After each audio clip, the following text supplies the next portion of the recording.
예루살렘까지 도달하기 위하여 여러 가지 수많은 여정 속에서 어려움이 있었는데요. 그가 발을 내디는 순간 아마도 지난 시간들이 머릿속에 스쳐 지나갔을 것입니다. 여러 가지 다양한 복잡한 감정도 있었을 것입니다. 루스드라에서는 돌에 맞아 죽을 뻔하였고, 빌립보에서는 매질을 당하고, 데살로니가에서는 폭동이 일어나서 도망치듯 피신해야 했었고요. 또 베레아에서는 거기서 피신하여서 고린도에 도착했지만 고린도에서도 또 고소를 당하게 되고, 반유대교의 폭동으로 인하여서 에베소에서는 2만 5천 명의 폭동이 인하여 또 피신하게 되고, 그 와중에 예루살렘 교회의 어려움을 돕기 위하여서 각 교회에 모금을 하고 예루살렘에 전달하기 위하여 그는 그 기나긴 여정을 시간들을 보내면서 드디어 예루살렘에 도착하게 되었습니다. 발을 내딛는 순간 어땠을까요? 아, 드디어 도착했구나. 드디어 왔구나. 아, 이제 내가 해야 될 일 다 했다. 내가 도착했으면 이제 우리 예루살렘 교회에서 나를 얼마나 잘 맞이해 줄까. 그런 기대가 있었겠죠. 개인적으로 또 인간적으로. 지금까지 사도 바울은 앞만 보고 달려왔습니다. 맡겨진 사명감을 가지고 사역을 충실하게 감당했습니다. 수많은 위험도 있었고, 그러나 그 위험을 견뎌내고 기쁨과 감사와 안도를 가지고 예루살렘에 도착했을 때에 성도들은 그를 어떻게 맞이했을까요? 제가 안식월을 마치고 돌아왔을 때에 이와 같이 저를 동일하게 맞이해 주시길 바랍니다. 17절 말씀을 함께 읽겠습니다. 시작. 예루살렘에 이르니 형제들이 우리를 기꺼이 영접하거늘. 여기서 영접하다라는 것은 왕을 맞이하듯이 그렇게 영접했다라는 것이에요. 제가 돌아올 때 저희 가정을 이렇게 많이 영접해 주시길 바랍니다. 네. 근데 제가 자세히 이 내용들을 더 연구하고 컨텍스트를 보니까 영접하긴 했는데 누가 영접했는가예요. 여기서 영접하다가 중요한 게 아니고 누가 영접했는가를 한번 보십시오. 예루살렘에 이르니 형제들이, 그래서 여기서 말하는 형제들이 맞는데, 형제들이란 몇몇 사람들만을 말하는 것이에요. 몇몇 형제들만. 바울을 본 형제들이 그를 영접하게 되었는데요. 22절을 비춰보아 알 수 있듯이 바울이 예루살렘에 입성했을 때에는 그가 예루살렘 교회에 입성했는지를 다른 사람들은 알지 못했습니다. 그러니까 바울의 기대와는 전혀 다른 상황이 펼쳐진 것이에요. 무슨 뜻이냐면 형제들이 영접했다는 것은 소수의 신자들만, 소수의 형제 자매들만 그를 영접했다는 것입니다. 자, 왜냐하면 본문 전체의 내용, 이 컨텍스트를 보아 알 수 있듯이 유대 교도들이 바울에 대한 안 좋은 소문을 예루살렘 교회에 퍼뜨렸습니다. 유대교도들뿐만 아니라 유대교에서 기독교로 편입한, 그러니까 유대교 크리스찬들이, 유대교에서 개종한 자들이 바울에 대해서 안 좋은 소식을 들은 것이죠. 그러니까 예를 들어서 사도 바울이 처음 예루살렘 교회를 방문하고 만났던 성도들 말고 그 외에, 그 이후의 교회를 편입되신 분들은 사도 바울에서 잘 알지 못했겠죠. 소문으로 들어서 알고 있었을 것입니다. 그러니까 소문을 들어서 알고 있었던 바울에 대해 바울은 어떠한 사람인가? 안 좋은 사람인 거예요. 소문이 안 좋게 퍼졌어요. 바울이 그랬다면서, 바울이 그런 말을 하고 다녔다고? 아니, 도대체 선교를 한다고 그러더니 도대체 뭐를 하고 다닌 거야? 복음을 전한다고 하더니 뭐를 하고 다닌 거야? 지금 제가 이렇게 표현한 이 맥락을 잘 기억하십시오. 제가 왜 이렇게 설명을 하고 있는가? 이러한 소문 때문에 소수의 신자들만이 바울을 영접하고 다른 성도들은, 다른 부류들은 사도 바울을 영접하지, 환영하지 않았다라는 얘기입니다. 다시 말해서 그가 돌아오든지 말든지 아무런 관심이 없었다. 그를 영접했다는 것은 바울과 아주 가까운 형제들, 바울을 신뢰하고 바울의 사역을 지지하는 몇몇 동료들과 친구들일 가능성이 큽니다. 그러니까 몇몇 성도들밖에 없었다는 것이에요. 사도 바울의 사역을 보게 되면 사도 바울은 당연히 존중받아 마땅하고 사도 바울은 그의 사역을 보아 인정받아 마땅합니다. 박수를 받아 마땅하고 그는 전 교인이 영접을 해도 모자랄 만큼 훌륭한 사역들을 아주 충성되게 잘 해낸 사역자입니다. 그런데 그가 돌아와서 보니까 그것도 헌금을 가지고 왔는데 예루살렘 교회 어려운 교회를 돕기 위해서 왔는데 자신을 맞이해주는 사람은 별로 없을 때 그의 마음이 어떠했을까요? 사도 바울의 마음이 무너졌을까요? 사실 사도 바울은 그렇지 않습니다. 얼마나 많은 시간들을 보내면서 그가 여러 가지 상황을 겪었습니까? 그런데 만약 우리가 그러한 입장으로 한다면 우리는 어떠한 생각을 갖게 됐을까요? 열심히 봉사하고 열심히 사역을 하고 최선을 다해서 헌신하고 선교하고 기도하고 참여하고 모든 사역에 동참했는데 나를 인정해주는 사람이 전부 다가 아니라 주변에 몇몇 사람만 나를 인정해 준다면 내 마음은 어떠할까요? 여러분은 어떠하시겠습니까? 저 사람은 나를 싫어하는 것 같아. 저 사람은 나에 대해 안 좋은 소문을 들었나 봐. 이런 생각이 내가 들어가는 순간 저희들은 그 사람에게 대해서 눈치를 보게 될 것입니다. 그 눈치를 보다가 나중에 더 심하게 되면 혹시 저 사람은 또 그런 거 아니야? 나에 대해서? 그러다 보면 교회 전체가 나를 부정하는구나 라고 보게 돼서 교회를 떠나게 되는 잘못된 결정을 내리게 되겠죠.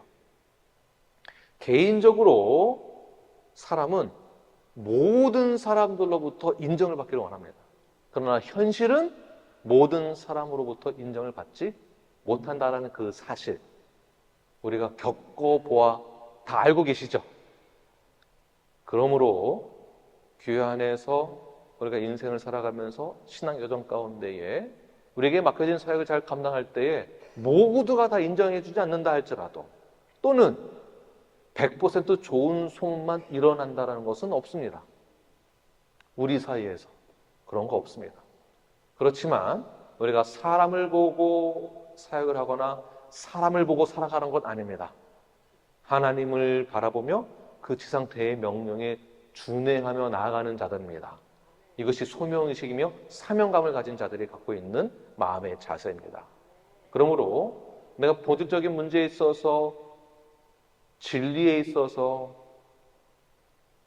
틀린 것이 아니라면 나에게 맡겨진 사역을 잘 감당하십시오. 사람 보고 하지 마시고 소문에 흔들리지 마시고 묵묵히 맡겨진 그 사역을 잘 감당해내시는 쉽게 표현을 해서 삐지지 마시는 저와 여러분이 되길 간절히 축원합니다.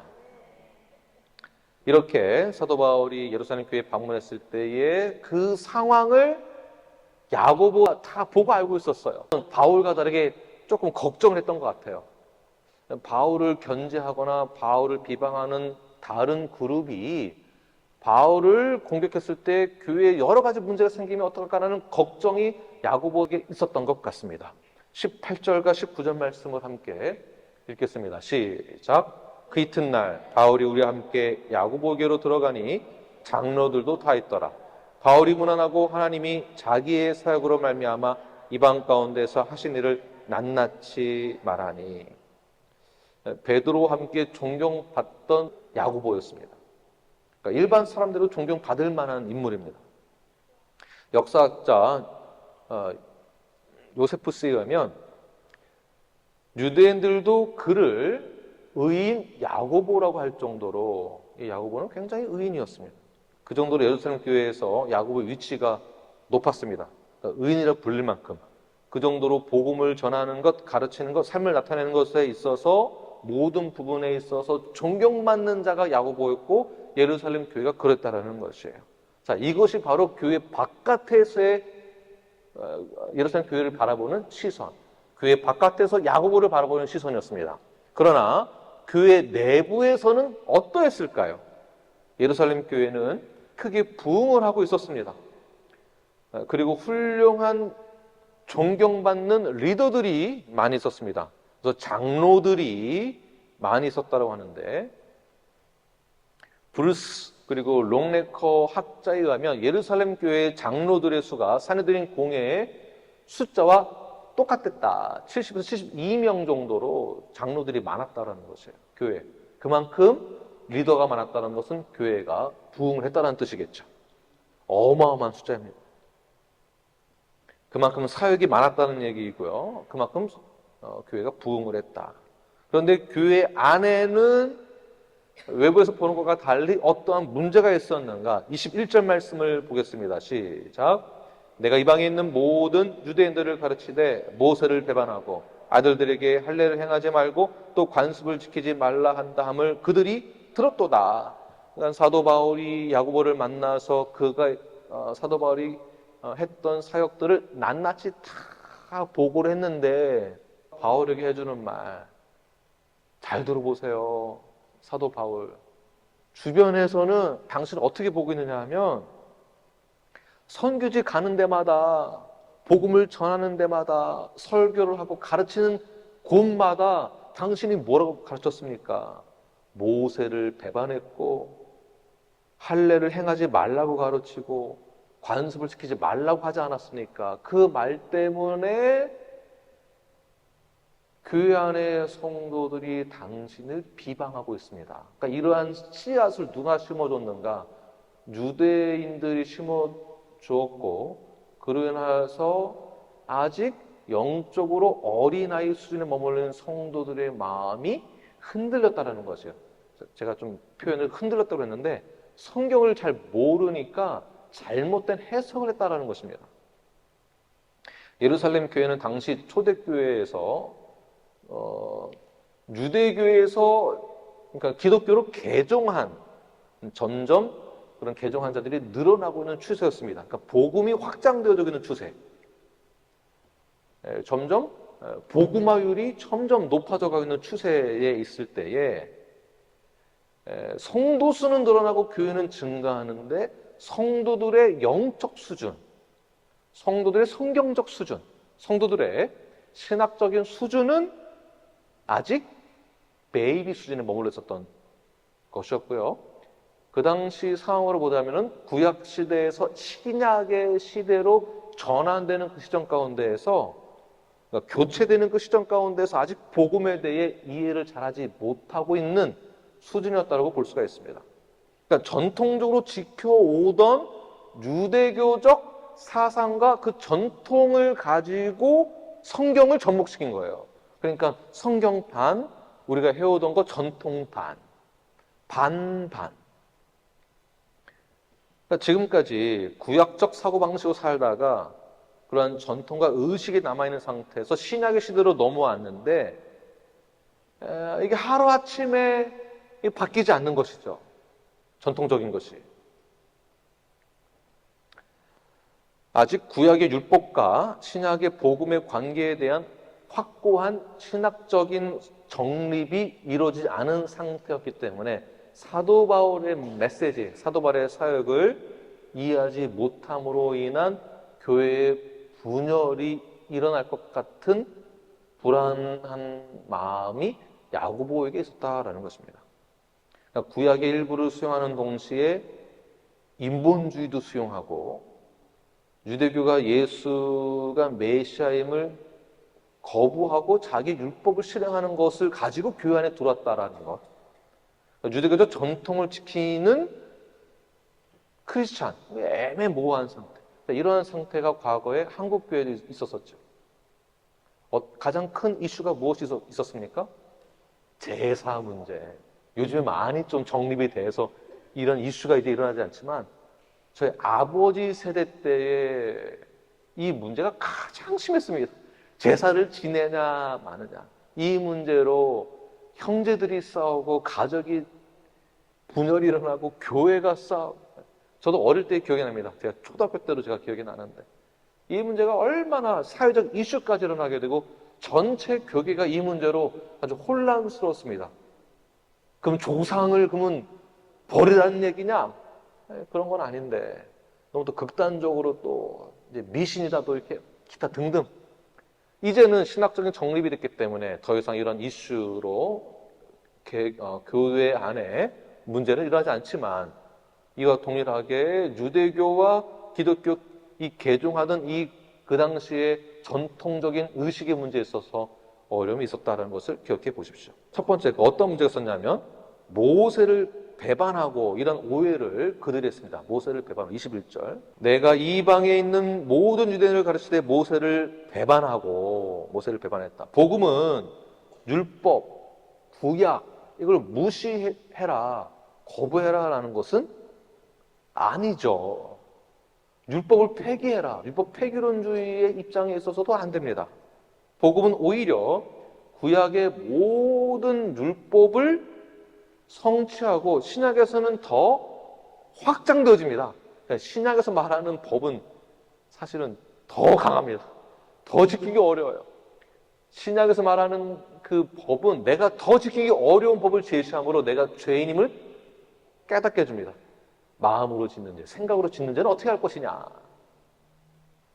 그러므로 이들이 오해하고 있는 것은 구약의 율법을 사도 바울이 지키지 말라라고 가르쳤다라는 것은 큰 오해이죠.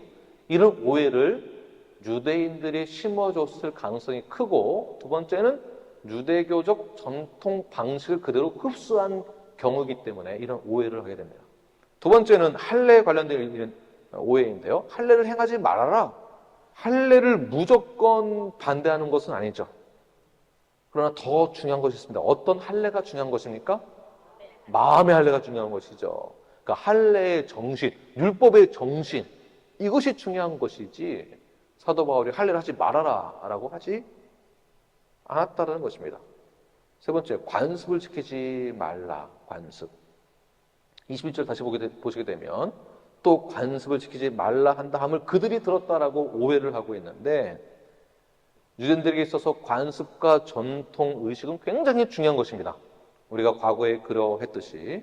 그러나 바울의 가르침은 관습을 뛰어넘어서 그 안에 있는 내용이 더 중요하다, 그 의미가 더 중요하다라고 가르쳤던 것이죠.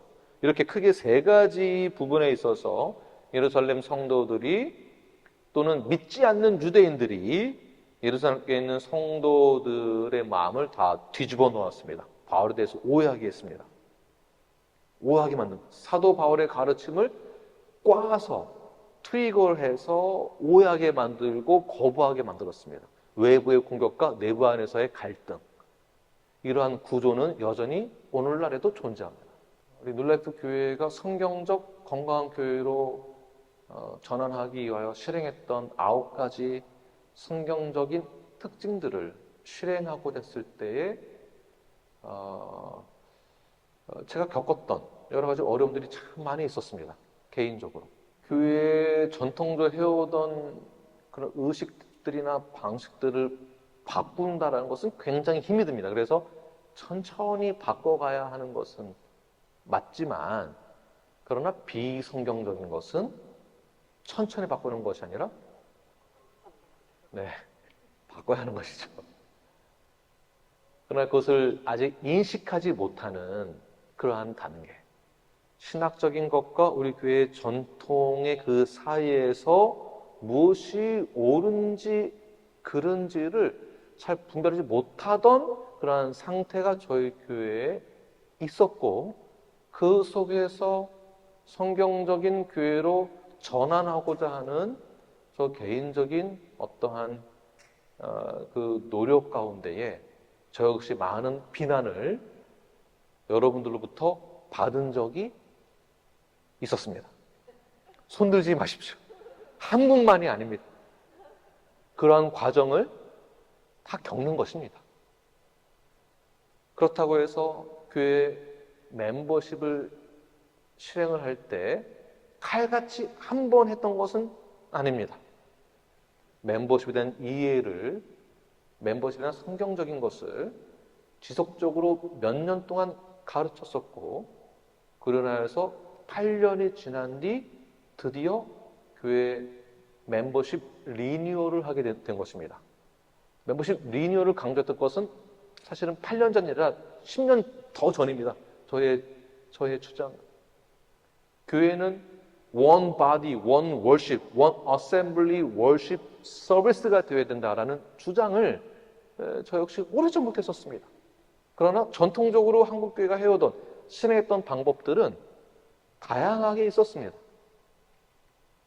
이러한 과정들을 저희들이 지나가면서 하나씩 해가면서 오늘날 이렇게 조금씩 이제 변화가 일어나고 있는데요. 사도 바울이 지금 그런 상황이었다라는 것이에요. 예루살렘 교회가 그랬다라는 것입니다. 이 문제를 야고보가 걱정을 하고 22절 함께 읽겠습니다. 시작. 22절 시작. 어찌할꼬 그들이 필연 그들이 온 것을 들으리니 야고보가 걱정하는 거예요. 야, 이거 어떡하냐. 당신에 대한 그 사역에 대한 오해를 사람들이 보면은, 알게 되면은 문제가 될 텐데 이거 어떡하냐. 이거 사도 바울의 성향, 이럴 때 어떻게 할까요? 사도 바울이라면 강력하게 칼같이 그냥 아닌 건 아니고, 이게 사도 바울의 성향이거든요. 칼같이 그냥 딱 기면 기고, 이게 사도 바울의 성향인데, 사도 바울은 3번의 전도 여행 가운데에서 여러 가지 핍박을 겪었습니다. 칼같이 했거든요. 그런데 사도 바울의 그런 사역 가운데에 루스드라에서나 베레아나 고린도나 에베소에 있었던 사역에서의 여러 가지 공격을 누구한테 했냐면, 다른 사람은 공격 안 하고 사도 바울만 공격했어요. 누가요? 유대인들이. 한 사람만 공격하고 한 사람만 묘하는 대표적인 사람 한 사람. 다른 사람에 대해서 문제 삼지 않습니다. 바울만 공격하는 거예요. 바울만 하나님을 모독하는 자다라고 바울만 공격하고 바울만 싫어했습니다. 마치 유대인들이 예수님에게 그러했듯이. 그러니까 사도 바울이 예루살렘 교회에 왔을 때에 사도 바울에게만 이런 공격이, 장로들이나 다른 성도들이 공격할 수 있는 가능성이 큰 것을 보고 야고보가 사도 바울에게 제안을 하는데, 그것이 어떠한 제안인가. 그러니까 사도 바울 원래 성향 무엇이라고요? 기면기고 아니면 아니고인데, 야고보가 사도 바울에게 제안하는 게 있습니다. 26절 말씀을 함께 읽겠습니다. 시작. 바울이 사람들을 데리고 이튿날 그들과 함께 결례를 행하고 성전에 들어가서 각 사람을 위하여 제사 드릴 때까지의 결례 기간이 만개된 것을 신고하니라. 자, 이게 무슨 뜻인지를 제가 설명을 해드리겠습니다. 유대주의자들의 제사 의식이 있는데, 그 의식을, 그러니까 전통적으로 해오던 그들의 방식을 한번 따라줘라. 한번 따라주고 바울 당신의 이미지를 한번 쇄신시켜주자. 그렇게 한번 해주자. 그것이 바로 서원한 자들의 제사를 드려주는 것을 결례라고 합니다. 결례. 그 결례를 당신 해줘라. 해주되 어떻게 해주냐면, 제사를 지낼 때 그 재물이 필요하니까 그 재물이 사서 제사를 드리는 그 비용을 당신이 다 비용을 다 대주어라. 그러면 그들이 당신을 다른 이미지로 쇄신해서 보게 될 것이다. 이런 뜻입니다. 이런 말이 어떻게 들리십니까? 참 정치적이다. 참 비양심적이다. 이렇게 들리십니까? 근데 사도 바울은 야고보의 제안을 거절하지 않고 그대로 받아들이게 되는데요. 사도 바울이 그 제안을 받아들였다라고 해서 사도 바울이 비양심적이거나 정치적인 사람이거나 자신에게 이익이 되기 위한 방법을 선택한 것은 절대 아니다라는 것을 꼭 기억하시길 바랍니다. 오늘 본문만 가지고 보게 되면 오해할 만한 여지가 많지만 사도 바울의 모든 행적, 사도 바울의 서신서들 전체 문맥을 보게 되면 오늘 본문의 이 행동은 전혀 이상한 게 아닙니다. 여기까지 이해가 되신 분은 다 앉아 계십시오. 네, 왜 그러는가? 잘 보시면은 사도 바울이 왜 야고보의 제안을 받아들였는가? 유대인들이 무서워서 그 제안을 받아들였을까요? 그렇지 않습니다. 그렇게 고통받고 핍박받고 매에 맞고 쫓겨나고 돌에 맞고 살해 위협을 당해도 사도 바울은 여전히 가는 곳마다 제일 먼저 어디 가서 복음을 전했습니까? 유대인의 회당에 가서 그들을 위해 복음을 전했습니다. 그들이 무서워서 발을 뺀 적은 단 한 번도 없습니다. 무서워서 이 요구사항을 들어준 것이 아니다라는 것이에요. 그렇다면 왜 그랬을까요? 사도 바울은 유대인들 한 사람이더라도 사도 바울은 믿음이 연약한 어린아이의 신앙에 있는 자들이라 하더라도 그 한 사람을 위해서 영혼 구원을 위해서 야고보의 제안을 받아들였다라는 것이에요. 사도 바울의 이미지를 어떻게 바꿔가지고 해보려고 하는 것이 아니라 율법 아래에 있는 자들을 얻기 위해서 한 거다. 성경을 잘 모르시면 지금 제가 방금 표현한 이 말을 이해하지 못하십니다. 율법 아래에 있는 자들을 얻기 위해서 사도 바울은 그들처럼 되기로 자신을 더 낮춘 겁니다. 이게 기독교의 핵심이에요. 예수님께서 이 땅 가운데 어떻게 오셨습니까? 죄악 많은 이 세상 가운데 성육신하셔서 가장 낮고 낮은 자리로 우리에게 맞추어서 내려오신 거예요. 내려오는 게 쉽지 않습니다. 내 수준을 올리기 위해서 여러분 열심히 노력하셨죠? 공부도 하시고 수준도 쌓고 경제력도 키우고 경쟁력도 더 키우고 해서 내 수준을 이만큼 올려놨는데 내 의식도 이렇게 올려놨는데 이 의식 수준을 낮춘다라는 것은 진짜 어려운 것입니다. 진짜 어렵습니다. 사도 바울이 율법 아래에 있는 자들에게 그들의 영혼을 위해서 자신을 낮췄습니다. 고린도서 9장 20절 말씀을 함께 읽겠습니다. 시작.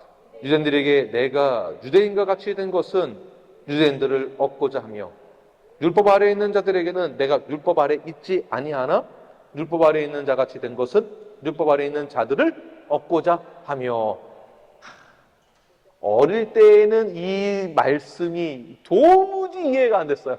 공부를 해도 이해가 안 되는 부분이에요.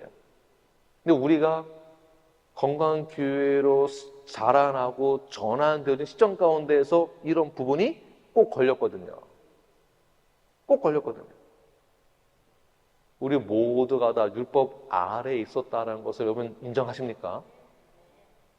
지금도 여전히 그러한 모습들이 우리에게도 여전히 남아 있습니다.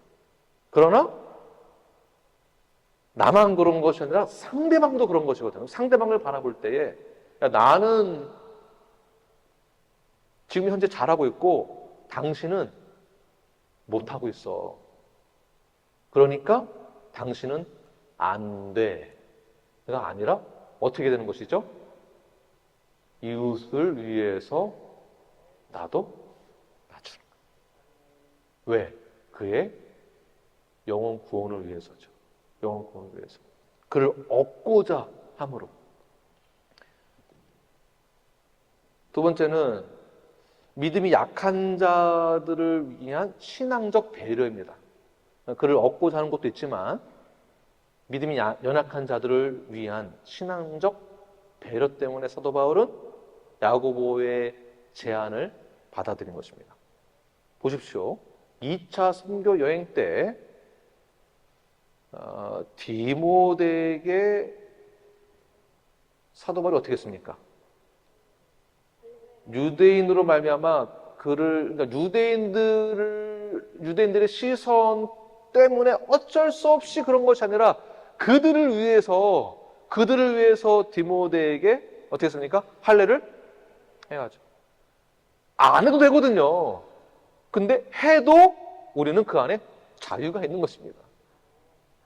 그래서 그들을 얻기 위해서, 믿음이 약한 자들을 얻기 위해서, 그들을 배려하는 차원에서 루스드라에 있었던 유대인들의 믿음이 연약했기 때문에, 그래서 디모데를 그들을 얻기 위하여 할례를 실행했던 것을 기억하십시오. 왜 그랬을까요? 믿음에 연약한 자들을 배려하기 위해서요. 고린도전서 8장 9절 말씀을 함께 읽겠습니다. 시작. 그런즉 너희 자유가 믿음이 연약한 자들에게 넘어지 하는 것이 되지 않도록 조심하라. 그러니까 우리에겐 자유가 있습니다. 어떤 자유입니까? 할례를 실행하든지 안 하든지, 제사 음식을 먹든지 안 먹든지, 우리는 믿는 자, 구원받은 자로서 자유가 있어요. 그것 때문에 우리의 구원이 뭐 없어지거나 이런 거 아닙니다.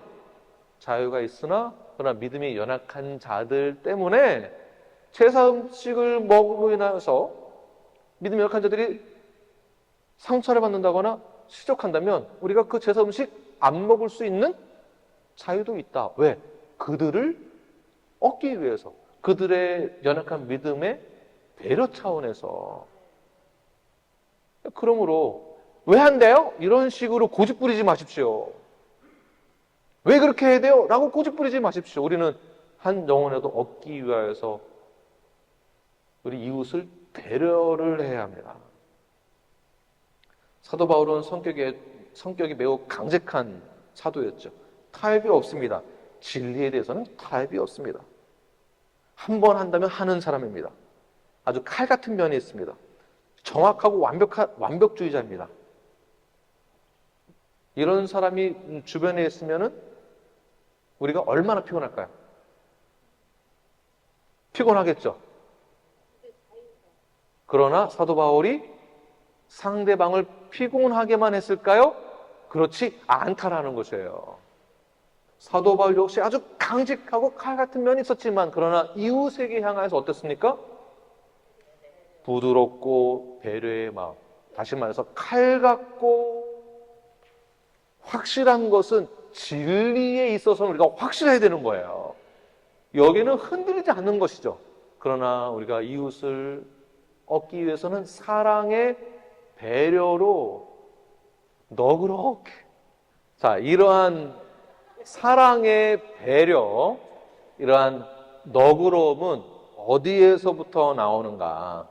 믿음이 연약한 자들을 실족하지 않게 하기 위한 사랑의 마음이 있을 때에 이러한 배려가 나오는 것입니다. 이러한 사랑의 마음이 없으면 배려가 없죠. 배려가 없습니다. 자, 이 말은 누구나 다 실수도 하고 죄를 범하기도 하고, 성경의 힘 지금 어디 읽고 계시죠? 사사기에 반복되는 내용이 있는데 어떤 내용입니까? 선택받은 이스라엘 백성 죄짓고 용서해달라고 어떻게 우리를 버릴 수 있습니까? 그러더니 또 용서해줬더니 또 죄짓고, 하나님 우리를 버리시겠습니까? 또 용서해줬더니 또 죄짓고. 이게 어디서 나오는 배려와 용서와 사랑입니까? 하나님의 공유적 속성이 우리에게도 주어졌다는 것입니다. 그래서 어떻게 더 그럴 수가 있느냐? 손가락질이 아니라 어떻게 됐습니까? 어떻게 되겠습니까? 이게 아니고요, 이렇게 양손으로 옆 사람을 허그해 주시고, 그럴 수 있어. 그러나 원래의 자리로 돌아오세요. 그럴 수 있어요. 나도 그랬었어요. 지금도 그럴 수 있어요. 앞으로도 그럴 수 있고 지금도 그래요. 돌아오세요. 율법에 매여 있었지만 이제는 율법의 매인 자처럼 나도 되었지만, 그러나 우리는 율법에 매여 있지 않다라는 하나님의 은혜를 전해야 할 우리의 사명이 주어졌습니다. 이러한 목적과 사명을 가지고 있을 때 우리는 믿음의 배려가 있게 되는 것입니다. 그러므로 여러분, 어디를 가든지 항상 주변 사람들에게 리더로서 인정을 받고 또 리드할 상황이 생긴다면 상대방에게도 충분히 배려해 주시고 기다려 주시고 인내하시길 바랍니다. 교회 안에 여러 가지 사건으로 인한 오해가 있습니다. 또는 있을 수도 있습니다. 그 오해를 풀어주기 위해서 사도 바울은 어떻게 했습니까? 그 대가를 기꺼이 치렀습니다. 그 대가가 무엇입니까? 믿음의 배려가 있었다라는 것. 믿음의 배려. 바울은 장성한 믿음을 가진 자로서 교회를 위해, 성도들을 위해서, 믿음이 연약한 자들을 위해서 더 큰 믿음의 배려로 그들에게 나아갔습니다. 진리의 문제가 아니라면, 구원의 문제가 아니라면 기꺼이 져줄 수도 있는 것입니다. 져야만 합니다. 져야 승리하는 것입니다. 믿음이 연약한 자들을 위해서 내 고집을 한 번쯤은 내려놓을 수 있어야 합니다. 아니, 한 번이 아니라 우리의 형제와 자매의 믿음의 성장이 있을 수만 있다면 내 고집 한 번이 아니라 10번도, 20번도, 7번도 다 내려놓을 수 있어야만 합니다. 왜냐하면 나 같은 연약한 죄인도 하나님께서 구원해 주셨고 기다려 주셨고 인내해 주셨습니다. 우리에게 은혜를 주셨습니다. 그런 마음으로 율법으로 대하는 것이 아니라 율법적인 것에 사랑과 은혜로 배려로 나아가시는 우리 건강한 성경적인 눌라프 성도 여러분이 되기를 간절히 축원합니다.